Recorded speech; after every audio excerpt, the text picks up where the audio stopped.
Meus irmãos, minhas irmãs, hoje a gente vai concluir, com a graça de Deus, os estudos que nós estivemos fazendo nesses 2 últimos finais de semana, que versaram sobre aquilo que Cristo ensinou acerca do divórcio. E a gente fez por quê? Porque a gente está seguindo aquela sequência do Sermão do Monte, do Sermão da Montanha. E aí a gente está vendo, conforme nós já falamos nos estudos anteriores, toda aquela parte ética, né, que Cristo ele trata, sobretudo no capítulo 5, quando ele nos chama a atenção acerca de algumas distorções que havia quanto ao Antigo Testamento em relação a alguns dos mandamentos do Senhor, e ele traz o entendimento correto acerca dessas distorções, e dentro dessa luz, desse ensinamento, ele nos dá essa orientação de como nós devemos nos portar em várias áreas da nossa vida, no sentido da nossa conduta, no sentido da nossa ética. Então, agora, por exemplo, a gente está considerando a ética do casamento propriamente dito. A gente considerou, quando a gente trabalhou a questão do adultério, e a gente continua a considerar, em virtude de nós estarmos trabalhando a questão do divórcio. Então, eu lhes convido, mais uma vez, a abrirem as suas Bíblias no Evangelho de Mateus, capítulo 5. Abram aí, por favor. Evangelho de Mateus, capítulo 5. Obrigado, Calixto. Versículos 31 e versículo 32. Vamos reler esses versos. Eles fizeram parte da abertura dos 2 estudos que nós já tivemos, a fim de que nós possamos refrescar a nossa memória. Depois eu vou tentar fazer uma rápida revisão do que nós estudamos, para enfim chegar no ponto em que nós vamos focar a nossa atenção com a graça de Deus, com a graça do Senhor. Então, abram aí, Mateus capítulo 5, versículos 31 e também o versículo de número 32. E lembrando que hoje a gente vai, com a graça de Deus, encerrar esse tema em relação ao divórcio. Semana que vem a gente se subdivide em nossas classes. Foi até bom, né, a gente poder trabalhar como classe conjunta, porque aí, como é um assunto polêmico e muitas vezes se suscita muitas dúvidas, então é o fórum adequado para a gente poder estar aqui tirando essas dúvidas e aprofundando o nosso conhecimento. Então, diz o seguinte, meus irmãos, minhas irmãs, a palavra do Senhor.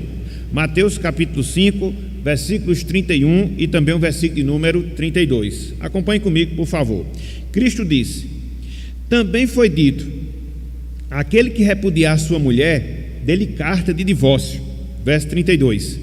Eu, porém, vos digo, qualquer que repudiar sua mulher, exceto em caso de relações sexuais ilícitas, a expõe a tornar-se adúltera, e aquele que casar com a repudiada comete adultério. Até aqui, até o versículo 32, que o Senhor mais uma vez nos abençoe com a porção lida da sua palavra. Amém. Meus irmãos, uma rápida revisão do que nós vimos até aqui em relação ao nosso estudo. Conforme os irmãos observaram, desde o primeiro momento que a gente começou a trabalhar esse texto, a gente propôs aqui uma divisão, para que a gente pudesse considerar o ensinamento de Cristo em relação ao divórcio, em relação à separação. E aí nós propusemos pelo menos 4 pontos. Em primeiro lugar, Cristo ele destaca a regulamentação do divórcio. Isso você encontra onde? No versículo 31 do capítulo 5 de Mateus. Ou seja, quando Cristo tratou em relação ao tema do divórcio, ele mostrou aquilo que prescrevia a lei, aquilo que prescrevia o Antigo Testamento. Sobretudo, Deuteronômio capítulo 24, versículos de 1 até o versículo número 4, que longe de ser uma ordenança divina para que as pessoas se divorciassem, havia ali uma regulamentação para que, caso o divórcio fosse realizado, aqueles trâmites ali eles fossem seguidos. Então, infelizmente, os escribas e fariseus, eles perverteram isso. Aquilo que era regulamentação para casos de divórcio, quando eles acontecessem, acabou se tornando uma ordem distorcida para que as pessoas se divorciassem. Então Cristo chama a atenção desse fato dentro daquele contexto que ele vivia, sobretudo por causa desses ensinos distorcidos que foram feitos pelos rabinos, pelos escribas, pelos fariseus na sua época. Então a gente trabalhou isso no primeiro momento do nosso estudo, ou seja, Cristo destaca a regulamentação do divórcio. Contudo, a gente colocou também um segundo ponto para a gente poder trabalhar dentro desse tema. Que ponto foi esse? Cristo valoriza o casamento em detrimento do divórcio. Cristo, ele valoriza o casamento em detrimento do divórcio. E aí nós fizemos uso não necessariamente desse texto de Mateus capítulo 5, versículos 31 e 32, mas de Mateus capítulo 19, versículos 4 até o versículo 6, que é um outro trecho onde Cristo também ele trata acerca do divórcio. Só que, diferentemente do que nós temos aqui em Mateus 5, lá em Mateus 19, ele trata esse tema de maneira mais especificada, de maneira mais detalhada.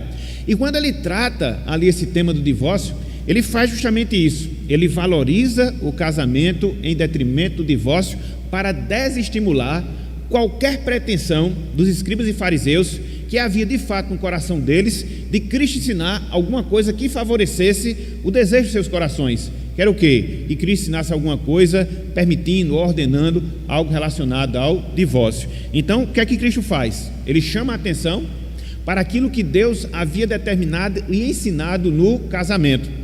E ele faz uso de quê? Do Antigo Testamento, de maneira específica de Gênesis capítulo 2, quando Deus institui a família, quando Deus institui o casamento. E aí Cristo, ele mostra pelo menos algumas características do casamento, razão pela qual nós devemos valorizá-lo em detrimento do divórcio.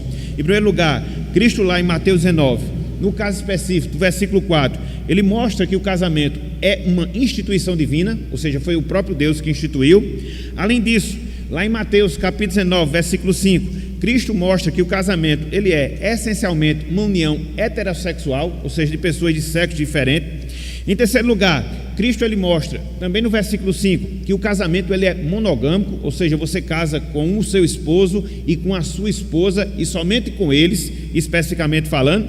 Não só isso, ainda com base no versículo 5, Cristo mostrou que o casamento ele tem um efeito vinculativo porque ele une corpos, fazendo com que eles sejam um só. E em quinto lugar, no versículo 6 do capítulo 19, Cristo mostrou que o casamento ele é indissolúvel, ou seja, ele não pode se acabar, ele não pode se extinguir. Então, foi isso que nós vimos no segundo ponto da nossa lição, do nosso estudo. Contudo, nós colocamos também um terceiro ponto dentro dessa abordagem que nós estamos fazendo, ou seja, Cristo justifica o divórcio.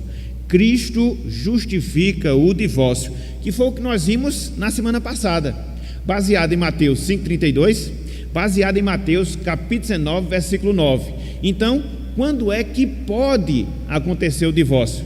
Qual é a situação que permite a realização do divórcio? Qual é? Cristo falou de maneira muito clara: relações sexuais ilícitas, ou seja, adultério.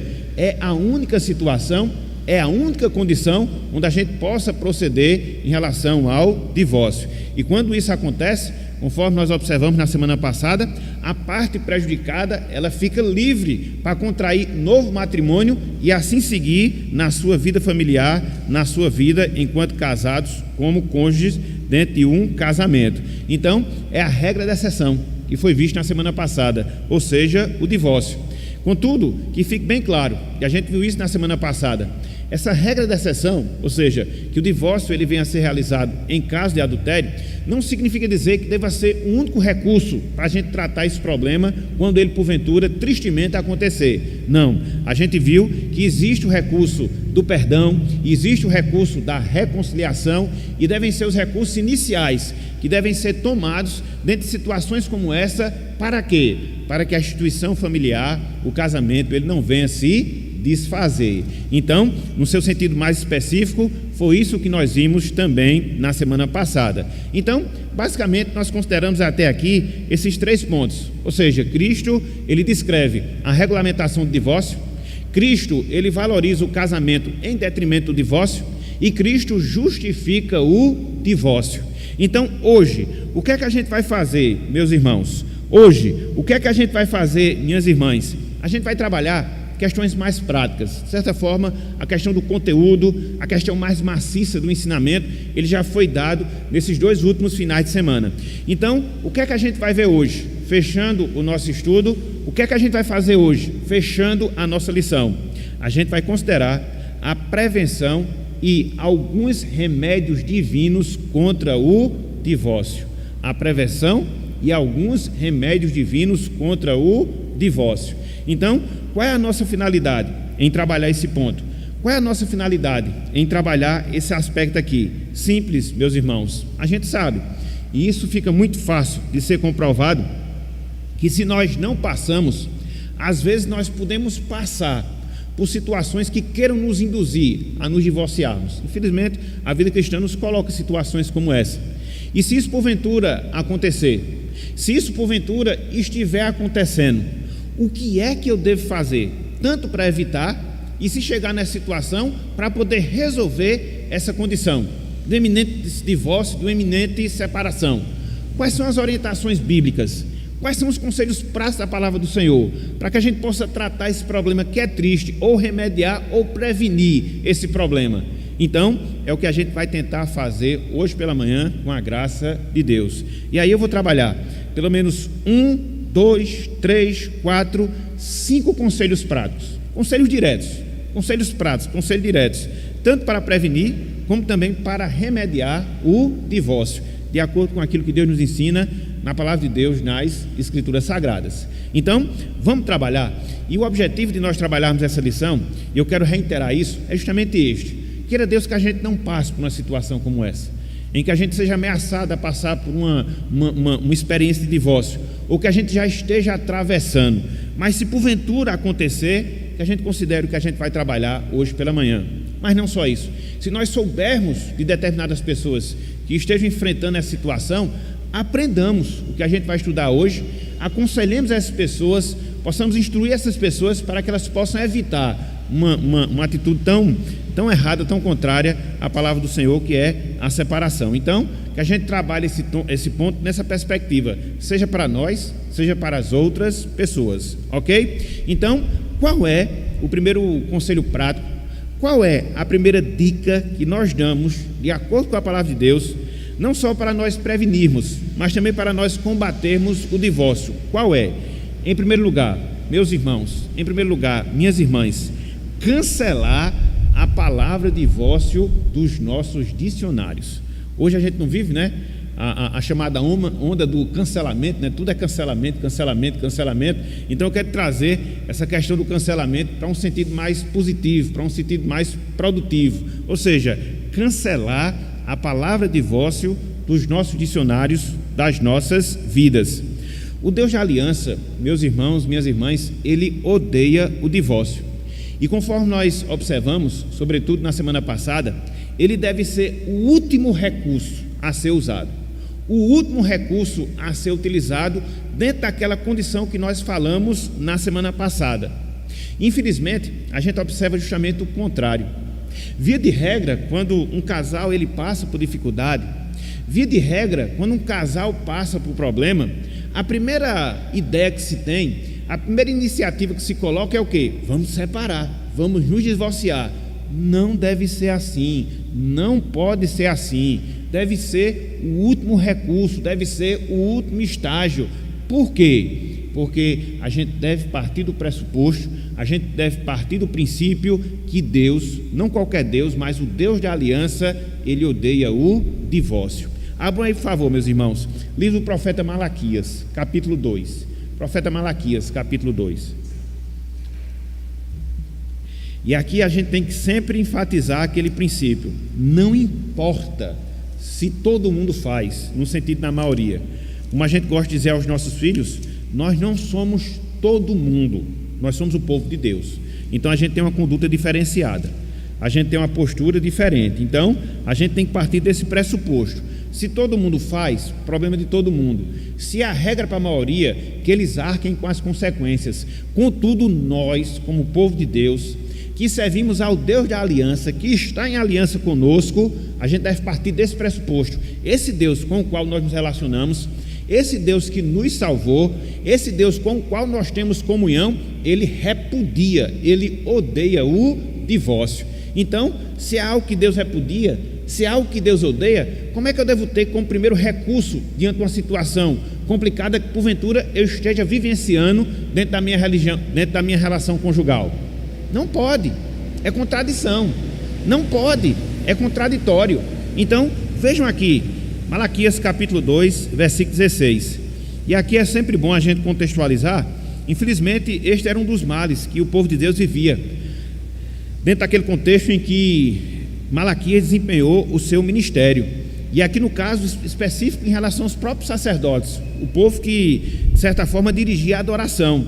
Então, a gente não pode negar, casos sucessivos ou uma grande quantidade de divórcio, de certa forma, já denuncia a situação moral prejudicada, rebaixada que se encontra uma determinada sociedade. Então, a gente pode avaliar o quadro moral de uma sociedade por várias posturas, por várias atitudes que a sociedade ela realiza. Dentre elas, quando o divórcio é uma coisa normal.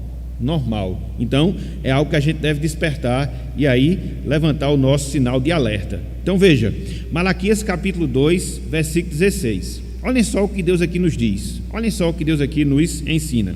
Ele fala o seguinte, olha só. Porque o Senhor, e aqui o Senhor, com todas as letras maiúsculas, mostrando que é Deus Yahvé, o Deus, eu sou o que sou. Deus de Israel diz que odeia o repúdio e também aquele que cobre de violência as suas vestes, diz o Senhor dos Exércitos. Portanto, cuidai de vós mesmos, que não sejais infiéis. Está vendo aqui? Deus ele odeia o repúdio, Deus ele odeia a separação, Deus ele odeia o divórcio. E aí ele faz essa admoestação de quê? De que as pessoas cuidassem para que elas não fossem infiéis. Infiéis com quem? Com seus cônjuges, no caso específico, infiéis com as suas esposas. Então, esse é o primeiro conselho, meus irmãos. Essa é a primeira orientação, minhas irmãs, que a palavra de Deus nos dá para que a gente possa prevenir, para que a gente possa combater o divórcio, ou seja, cancelar essa palavra na nossa vida. Não ter como primeiro recurso, como último recurso, caso ele venha a ser utilizado. E o que é que deve motivar esse nosso comportamento? O que é que deve motivar essa nossa atitude? A nossa percepção, o nosso entendimento que o Deus da aliança, ele odeia o divórcio. Ele não se apraz, ele não quer, ele não gosta que o seu povo se comporte dessa forma, que o seu povo proceda dessa maneira. E aqui eu reitero o que eu acabei de falar. Se Deus não gosta disso, por que eu vou andar nesse caminho? Se Deus não gosta disso, por que eu vou proceder dessa maneira? Acaba sendo algo contraditório, acaba sendo algo incoerente de nossa parte. Fazermos algo em que Deus ele reprova, fazermos algo que Deus ele repudia. É mais ou menos assim. Deus proíbe você de ir a um determinado caminho e você vai justamente por esse caminho que Ele quer que você não vá. Não é contraditório, não é um erro, não é um equívoco, não é uma contradição. Então, a gente precisa, como o povo de Deus, considerar esse fato. E aqui, meus irmãos, aqui, minhas irmãs, a gente fala com muita tristeza, até porque, conforme o nosso irmão presbítero João Soares falou, hoje, infelizmente, dentro do arraial evangélico, entre as pessoas que fazem parte do povo de Deus, o número de divórcios está aumentando e ele está chegando às mesmas proporções das pessoas que não são crentes, das pessoas que não são cristãs, em torno de 25% dos casamentos. Quando eu falo casamentos entre pessoas que se dizem cristãs, casamento entre pessoas que se dizem salvas, 25%, um quarto, é uma proporção muito alta mesmo. Estava até pensando ontem, vendo essa questão da proporção, né? Imagina aí, meus irmãos, só para ilustrar, mas aí para ficar essa lição fixada na nossa mente. Imagina aí, se dentro de uma linha de produção de um carro, eu posso dizer não só carro, qualquer objeto, fosse constatado que 25% da produção, daquilo que se produz daquele objeto, desse defeito, no caso de um carro, batesse o motor, meu amigo, já tinha acontecido movimentos, já tinha sido levantado hashtag para não comprar aquele produto, botar na justiça, fazer qualquer coisa. Por quê? Porque não é isso que você deseja quando você compra um carro, quando você compra qualquer objeto que você compra, ele vem a dar defeito. Então, nessa mesma proporção está acontecendo no casamento, e aí a gente não atenta para considerar a seriedade disso, a tristeza disso, de como isso vai de encontro à vontade do Senhor. Então, era para ser a exceção. Infelizmente, está se construindo como se fosse uma regra entre aqueles que se dizem salvos, entre aqueles que se dizem crentes e crentes em Cristo Jesus. Então, repito, qual é a primeira coisa? Repito, qual é o primeiro conselho que a Bíblia nos dá para que a gente possa prevenir ou combater o divórcio? Qual é? Cancelar essa palavra dos nossos dicionários, das nossas vidas. Mas não só isso. Em segundo lugar, considerar a responsabilidade da aliança que nós assumimos através do casamento. Considerar a responsabilidade da aliança que nós assumimos no casamento. Meus irmãos, minhas irmãs, casamento é muito mais do que a assinatura de um papel. Casamento é muito mais do que a celebração religiosa. Casamento é muito mais do que as festas, as comemorações que vocês possam fazer em relação a ele. Casamento é uma aliança que você estabelece diante de Deus em relação ao seu cônjuge. E toda e qualquer aliança, todo e qualquer pacto, ele gera em nós benefícios e ele gera em nós obrigações. De sorte que nós nos beneficiamos dos benefícios, mas também nós devemos encarar com seriedade o que? As nossas obrigações. Então, se você chega, como nós chegamos, perante um altar, e aí a gente se coloca e se compromete a determinadas coisas dentro do casamento, o que é que se espera de nós como povo de Deus? O que se espera de nós como crentes? Que a gente possa cumprir a palavra empenhada, que a gente possa cumprir aquilo que a gente prometeu. E, infelizmente, hoje, falar em empenho de palavra é um absurdo, que parece que é uma coisa totalmente anormal, mas não, meus irmãos. A Bíblia diz, a gente vai ver isso no próximo estudo que nós fizermos. A palavra de um crente deve ser sim, sim, não, não. O que diz passar vem do maligno. Então, se você chega perante Deus, junto àquela outra pessoa, e você se compromete, e você se responsabiliza, que você cumpra agora com a palavra empenhada. Por quê? É uma aliança que você faz com aquela pessoa, perante Deus, perante o Senhor, e conforme nós vimos, não qualquer Deus, não qualquer o Senhor, mas com o Deus da aliança. Olha só, 2,14. E perguntais, por quê? Porque o Senhor foi testemunha da aliança entre ti e a mulher da tua mocidade, com a qual tu foste desleal, sendo ela a tua companheira e mulher da tua aliança. Está vendo aí? Aliança, aliança, aliança. Veja bem, algumas pessoas dizem, e talvez eu escandalize muitos irmãos em falar isso, mas eu vou falar até porque é uma verdade, a gente não pode fugir dessa realidade. Algumas pessoas dizem que o alimento do casamento é o amor. Não é. O alimento do casamento é o seu compromisso de cumprir com a sua palavra que você assumiu no casamento, ou ao se casar. Quando você assume esse compromisso e quando você tem a seriedade pela sua palavra empenhada, o amor vai ser uma consequência. Ele vai ser desenvolvido, ele vai ser aperfeiçoado, ele vai ser crescido. Agora, o que sustenta um casamento não é amor, não, mas é a sua percepção em relação à aliança. Me casei com fulano, me casei com Beltrano e vou seguir aquilo que eu prometi, até que a morte nos separe. Então, quando você tem essa perspectiva do casamento, o amor vai vir junto, o amor vai vir a reboque, até porque o amor é um propósito, fruto da ação espiritual de Deus em relação às nossas vidas. Porque o que a gente mais escuta, o que a gente mais ouve quando as pessoas estão passando por dificuldade conjugal é justamente isso: o amor acabou. Espera aí, que ele acabe, mas que você continue com a sua palavra empenhada, porque ele vai vir novamente. Ele vai vir novamente. Então, isso é muito subjetivo, isso é uma justificativa muito falha. O casamento ele se baseia na aliança. Agora, o que é que acontece? Isso também é bom se frisar. A gente casa sem o conceito de que o casamento é uma aliança. Então a gente também, não vai dar a mínima. Por isso que a gente tem que trazer esses princípios bíblicos, mostrar essas realidades e as suas implicações, porque isso nos auxiliará na resolução de problemas, na resolução de conflitos. Então, a manutenção do casamento se dá pelo empenho da sua palavra, e seu propósito de cumprir, de ser fiel, de estar junto, de permanecer casado, independente das circunstâncias. Pode ser que fisicamente falando, seu cônjuge mude, pode ser que ele possa atravessar algum problema de saúde, pode ser que aconteça alguma coisa que atrapalha, vamos assim dizer, uma convivência normal, conjugal. Mas em que seu casamento está estabelecido? Conceito da aliança. Conceito da aliança. Então, a aliança que eu faço com o meu cônjuge perante o meu Deus. Então eu tenho que ter cuidado, porque é a minha palavra que foi empenhada e eu tenho que levá-la até o fim. Quais são os dois conceitos que a gente viu até aqui, para que a gente possa prevenir e combater o divórcio? Primeiro, cancelar a palavra divórcio dos nossos dicionários. Em segundo lugar, considerar a responsabilidade da aliança que nós assumimos no casamento. Em terceiro lugar, seguir o padrão de Cristo no casamento.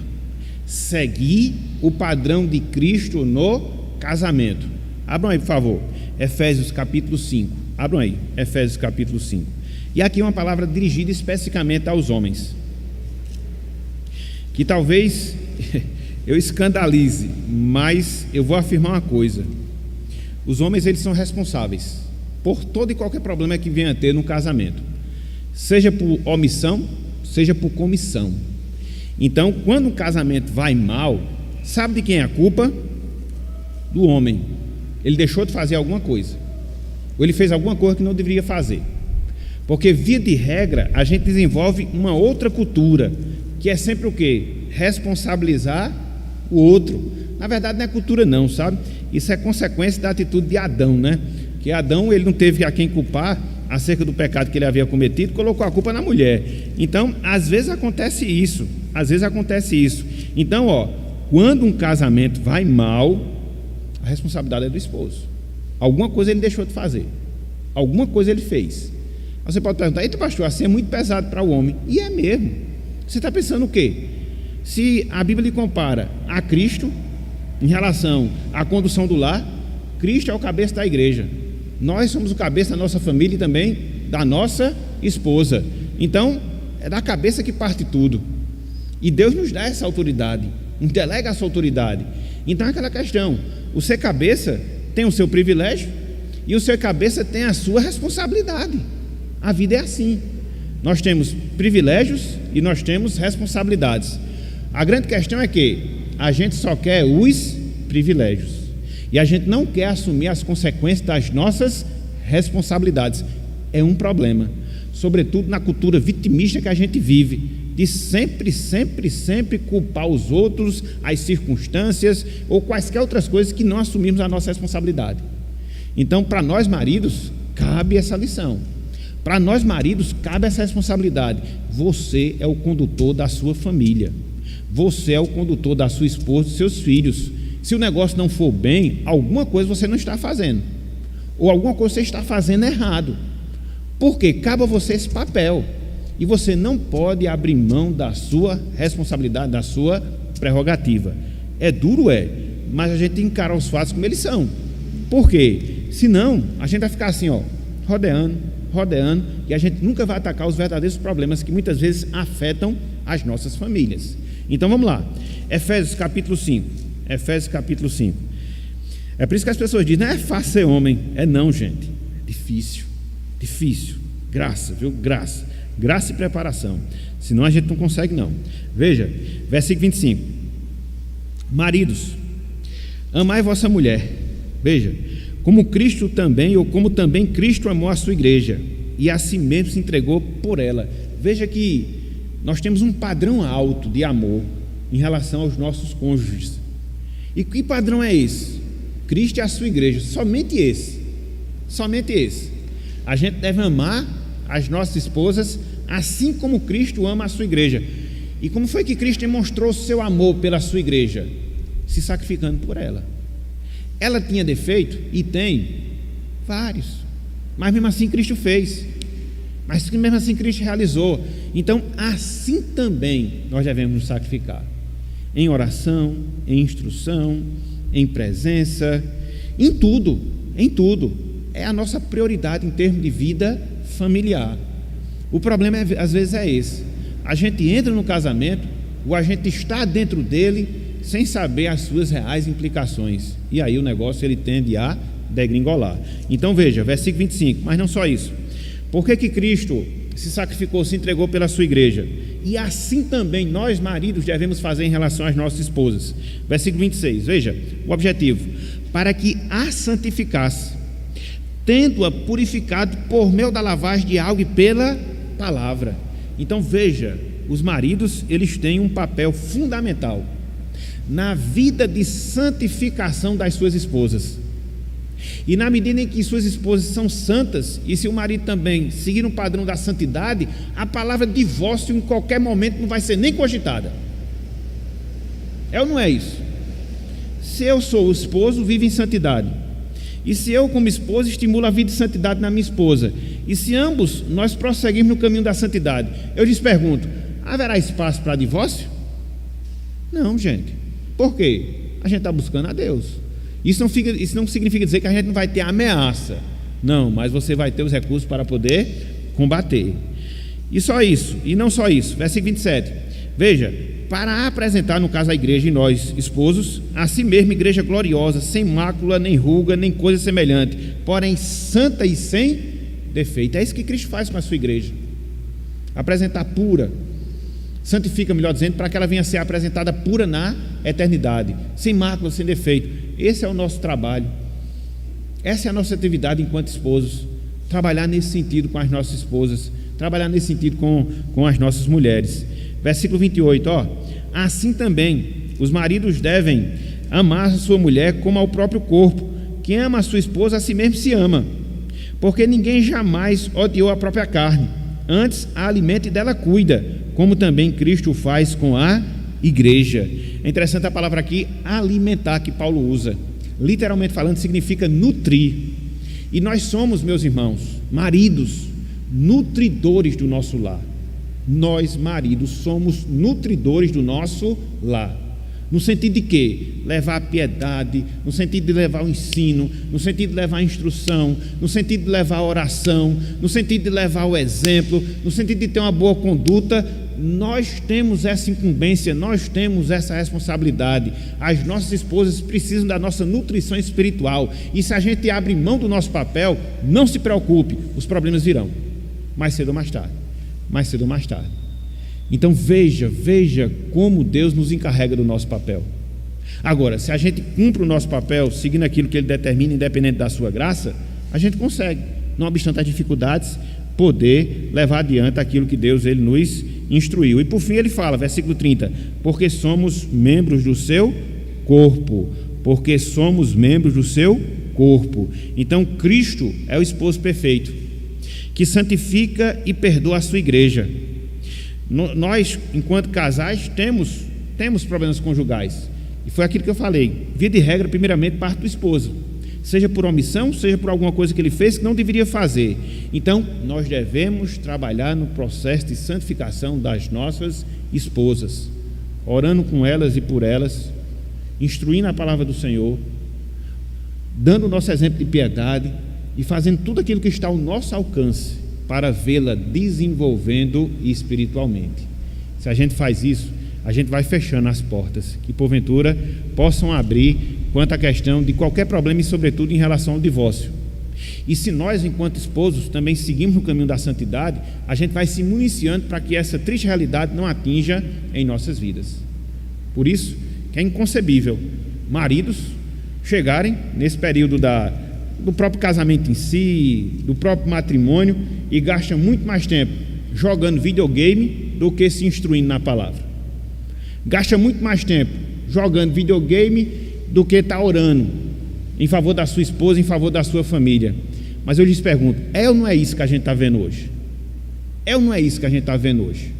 Jovens que não se preparam para o casamento, que perdem muito mais tempo no Instagram, tirando foto, às vezes até pelado, com semi-roupa, entendeu? Ocupando o seu tempo nisso.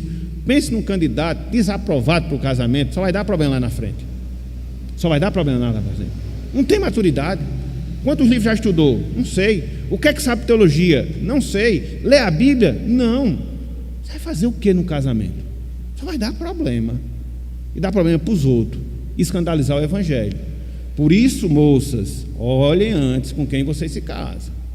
Olhem antes. Alguém já disse, né, que as moças, elas devem estar com os olhos abertos antes do casamento, porque depois que casa, tem que fechar o olho em oração, porque não tem mais o que fazer. Então, que a gente possa avaliar com quem nós nos casamos. Se nós vamos nos casar, que a gente possa avaliar o que é que a gente vai encarar, para que a gente não entre numa situação dessa, desguarnecido os recursos, e quando chega lá na frente, a gente vai precisar deles e não vai encontrá-los, e aí o problema vai estar feito, a dificuldade vai estar levantada. Eu falo isso, meus irmãos, com temor no coração, porque todos nós estamos sujeitos a falhas e erros, todos nós. Agora, a gente precisa ter disposição de querer fazer o que é certo. Agora, fazer o que é certo cobrará de nós muitas coisas, tempo e prioridade. E aí você vai ter que fazer uma avaliação se realmente é aquilo que você quer. Porque se for, então entra abaixado naquilo ali, entre de cabeça, entre de cabeça. Às vezes acontece isso. Você vê determinados maridos, você vê determinados esposos, não se instrui em nada, até mesmo em termos de preparação conjugal. Casa sem ler um livro, sem ter instrução, sem ter orientação. E quando você aconselha, muitas vezes a resposta que você recebe é: tem preguiça de ler. Peraí, agora não é hora mais de ter preguiça. Agora é hora de você arregaçar as suas mangas, fazer aquilo que está dentro da sua responsabilidade. Por quê? Você é o cabeça do lar. Você espelha Cristo dentro do seu relacionamento. Veja, Cristo, ele se relaciona com a sua igreja. Ele é o cabeça da sua igreja. Cristo, ele santifica a sua igreja. Ele cuida da sua igreja. Ele nutre a sua igreja. Ele alimenta a sua igreja. Assim também você deve fazer com a esposa. Então, de certa forma, o mundo vai ver a relação que Cristo tem com a igreja diante da relação que você tem com a sua esposa. Serve como um parâmetro. E aí a gente tem que avaliar: será que o meu relacionamento conjugal reflete, nem que seja um pouquinho defeituoso, o relacionamento de Cristo com a sua igreja? Então é isso que a gente tem que estar sempre procurando, para que assim a gente possa dar os passos necessários para o nosso aprimoramento conjugal, ok? Então, terceiro lugar, seguir o padrão de Cristo no casamento. Mas não só isso. Em quarto lugar, aprofundar a comunhão com Deus. Em quarto lugar, aprofundar a nossa comunhão com Deus. Se você tem um casamento no Senhor, você tem que aprofundar a sua comunhão com o Senhor. E aqui eu falo para os dois agora. Falo para o esposo, falo para a esposa. Não existe casamento sem aprofundamento da comunhão com o Senhor dentro daquilo que Deus idealiza para ele. Por quê? Porque a Bíblia diz que Deus, ele é o próprio amor. Veja aí, 1 João capítulo 4, versículo 16. 1 João capítulo 4, versículo 16.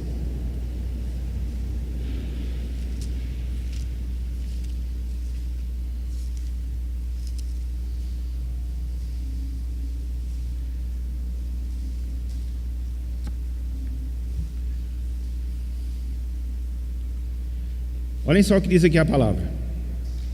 1 João 4, 16.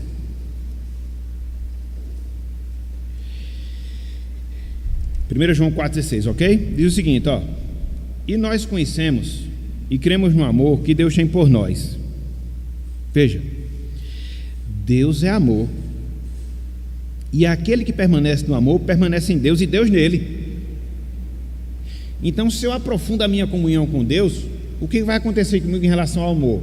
Ele vai ser desenvolvido, ele vai ser aprimorado. Aquilo que eu estava falando, aquilo que o prefeito Mário falou, ele vai ser manifestado em relação às nossas vidas. Por quê? Eu vou estar buscando na fonte, meus irmãos, o próprio Deus que é amor. Então, se muitas vezes falta, se o nosso amor está defeituoso no relacionamento conjugal, o que é que eu devo fazer? Me separar? Não. Buscar Deus, homem. Vai buscar Deus. Ore, lê a Bíblia, se consagre, jejune, faça o que for necessário, mas busca Deus. Busca Deus, porque se não for nele, não vai dar certo. Se não for nele, você não vai conseguir. Porque a Bíblia diz que uma vida cheia de Deus, ou seja, uma vida cheia do Espírito, ela é manifestada através de quê? Do amor. Não é isso que Paulo fala lá em Gálatas, capítulo 5, versículo de número 22? Mas o fruto do Espírito é, primeira manifestação, amor. Então as pessoas dizem, acabou o amor, então vá para a fonte. Acabou o amor, então busque em Deus. Por quê? Ele é o próprio amor. Porque veja, meus irmãos, se não é uma coisa incoerente. Veja se não é uma coisa incoerente, né? Aqui você tem o esposo, aqui você tem a esposa, ambos são crentes. Eu estou falando dentro dessa realidade. Ambos têm o Espírito Santo, e a Bíblia fala que o fruto do Espírito, ele é o amor.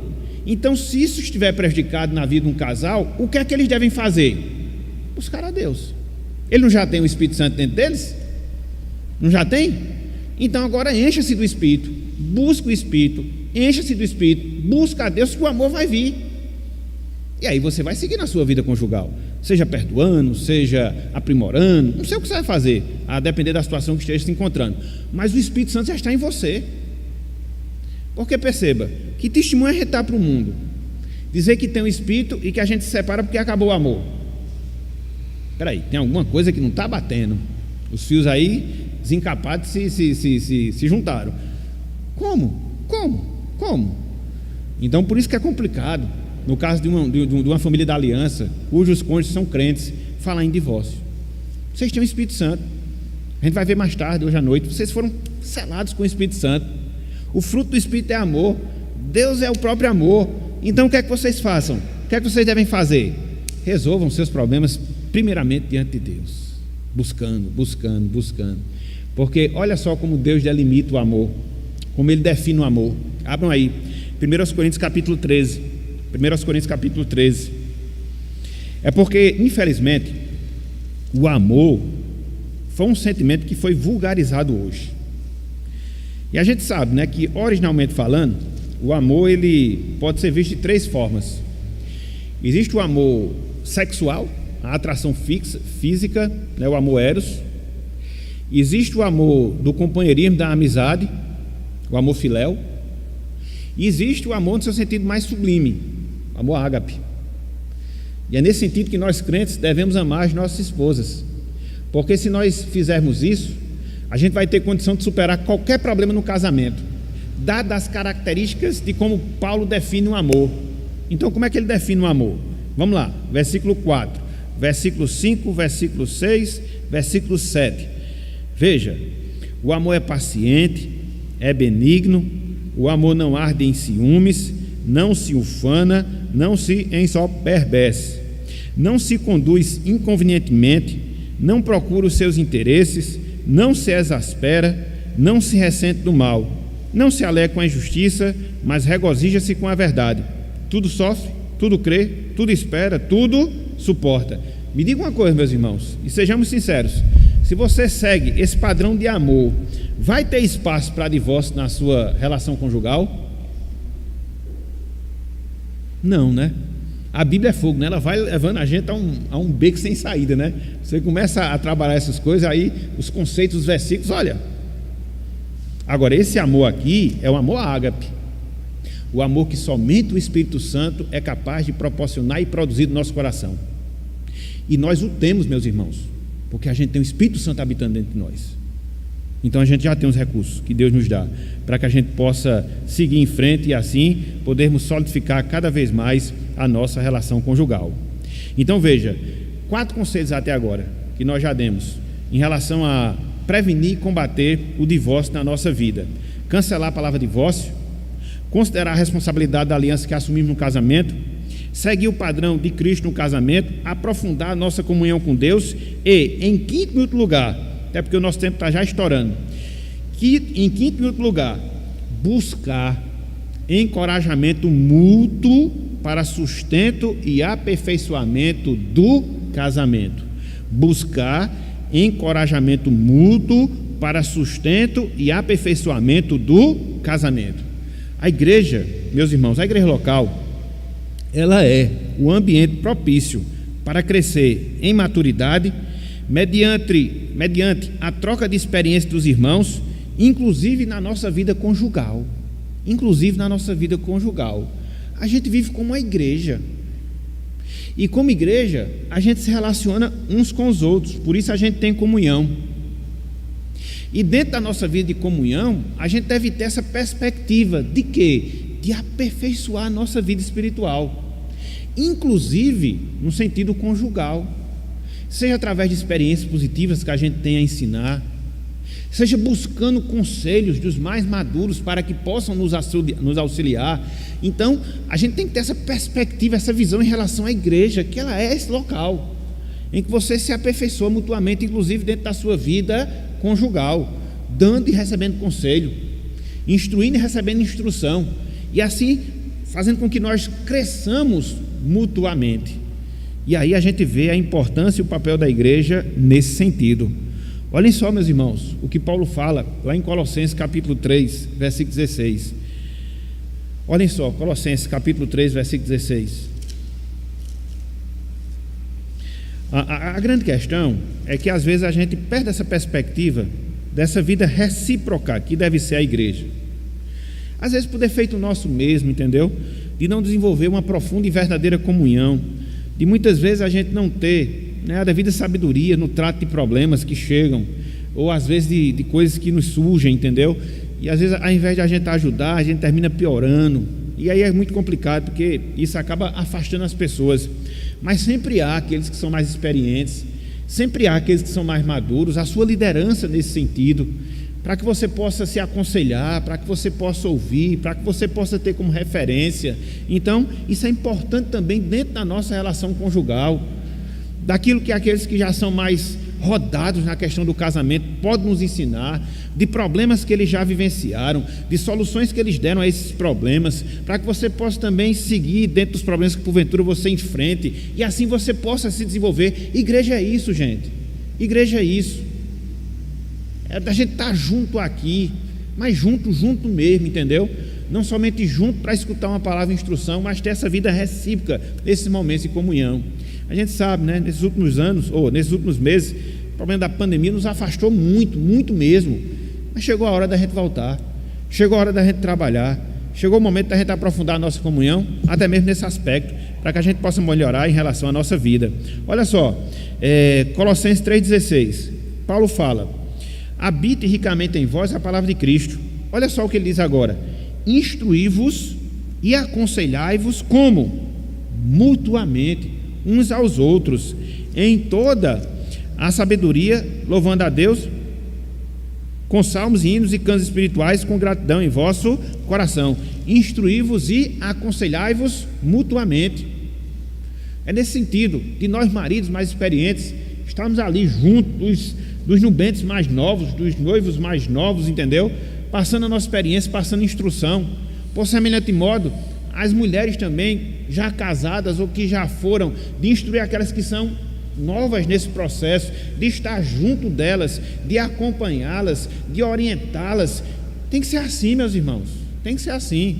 As mulheres mais experientes, elas têm por obrigação de estarem juntas das mulheres mais novas. Às vezes a gente faz uma separação desnecessária dentro da igreja, senhoras e jovens. Não, tem que ser junto, tem que ser junto, para que as mais novas aprendam com as mais velhas ensinem as mais novas. A gente não pode seccionar, separar a igreja como se ela fosse uma prateleira cheia de gaveta. Não, a igreja é uma só. Da mesma forma, homens, os homens mais maduros devem estar junto de quê? Dos homens mais próximos, dos homens mais jovens, entendeu? Para ensiná-los, orientá-los, e não separação, não separação. Isso não ajuda, isso não ajuda. Olha só o que Tito fala lá no capítulo 3. Eu estou já encerrando, meus irmãos, estou já encerrando. Já tocou aí, eu vou aproveitar esses 10 minutos. Tito capítulo 3. Aqui, é claro, é uma orientação de Paulo para as irmãs, mas é um princípio que serve para a gente também. Tito 3, isso. Tito 2, isso, Tito 2. Tito 2, 3. Eu invertei, 3, 2, mas não. Tito 2, 3. Tito capítulo 2, versículo 3. Quero trocar aqui que eu tinha.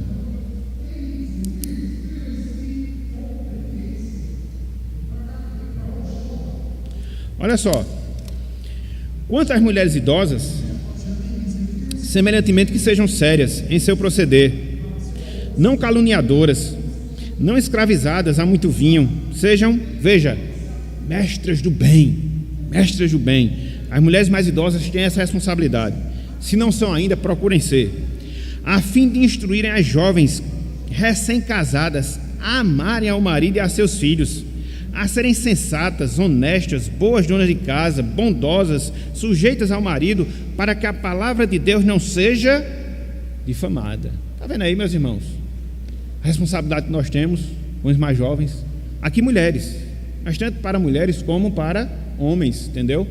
Eu louvo a Deus pelos estudos que a gente começou há 2 meses, considerando o livro Homem Bíblico. E quem não está vindo está perdendo uma boa oportunidade de instrução.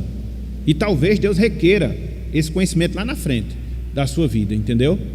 Onde a gente está aqui se instruindo enquanto homens, aprendendo o nosso papel, aprendendo a nossa responsabilidade e mais ainda, saindo dessa forma engessada que muitas vezes a gente tem de fazer as coisas.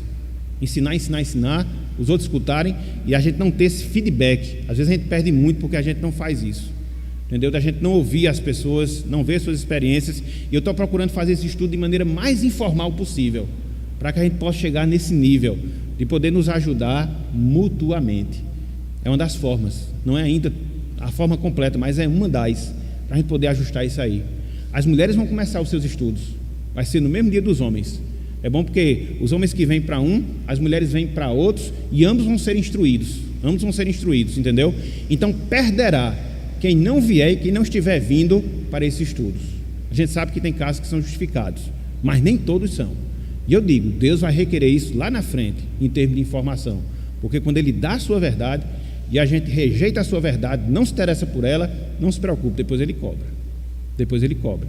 Então a gente tem que ter esse comportamento de nos instruirmos, de nos aperfeiçoarmos e assim podermos cada vez mais melhorar a nossa relação conjugal e fazer também com que outros possam ter uma relação conjugal mais frutífera, de mais qualidade. Então é por isso que a gente precisa acompanhar não só aqueles que vão se casar, mas também aqueles que já são casados, para que possam orientar, instruir a enfrentar problemas da vida conjugal. Isso faz parte da igreja. Isso não é responsabilidade de um só, mas de todos nós, até porque nós somos muitos e um só não consegue fazer isso, mas todos nós juntos podemos sim fazer, com as nossas falhas, com os nossos erros, com os nossos acertos, com as nossas virtudes, com os nossos defeitos, mas a gente consegue avançar nesse processo. Então, meus irmãos, minhas irmãs, 5 conselhos práticos para prevenir e combater o divórcio. Repetindo: cancelar a palavra divórcio dos nossos dicionários, considerar a responsabilidade da aliança que assumimos no casamento, seguir o padrão de Cristo no casamento, aprofundar a nossa comunhão com Deus e buscar encorajamento mútuo para sustento e aperfeiçoamento do casamento. Se você fizer isso, não é que todos os seus problemas serão resolvidos, mas boa parte deles, se eles estiverem acontecendo ou se eles vierem a acontecer, e eles vão ser de grande valia para pessoas que porventura estejam passando por dificuldades conjugais, matrimoniais, porque deve ser coisa ruim você passar por uma dificuldade no seu casamento e não ter a menor orientação para poder trabalhar e enfrentar. Deve ser muito ruim, e talvez por causa disso a gente veja os inúmeros divórcios que estão aí acontecendo, inclusive dentro da seara evangélica. Em Gênesis 1 e 2, Deus estabelece as principais instituições da humanidade. Quais são? O culto, o dia de descanso, o trabalho e a família ou casamento. São as principais instituições da humanidade. Essas instituições, elas permanecerão independente do tempo, independente das circunstâncias e das pessoas. Infelizmente, o homem, afetado pelo pecado, procura desmerecer e perverter essas instituições. Dentre elas, o casamento, conforme nós falamos, conforme nós dissemos. Então, o que é que nós devemos fazer enquanto igreja de Deus? O que é que nós devemos fazer enquanto povo do Senhor? Trabalhar para viver, para defender os princípios divinos concernentes ao casamento, para que assim a nossa igreja ela possa se fortalecer, porque famílias fortalecidas geram igreja fortalecida que causa um impacto positivo na sociedade. Então, que nós trabalhemos para isso, que nós peçamos graça a Deus, a fim de que nós estabeleçamos, a fim de que nós conduzamos, a fim de que nós mantenhamos os nossos casamentos para a honra e para a glória do nome do nosso Deus. Então, que Ele nos abençoe, que Ele nos ajude, que Ele nos auxilie, que Ele tenha misericórdia das próximas gerações que estão surgindo aí, para que a graça dEle acompanhe também os nossos jovens e a gente possa ter famílias dentro dessa perspectiva que zelam, que primam, que trabalham, que defendem a instituição familiar segundo aquilo que Deus determina em sua palavra. Então, que Ele nos abençoe e que Ele aplique a sua palavra, o seu ensinamento nos nossos corações, nas nossas mentes, em nome de Jesus. Amém.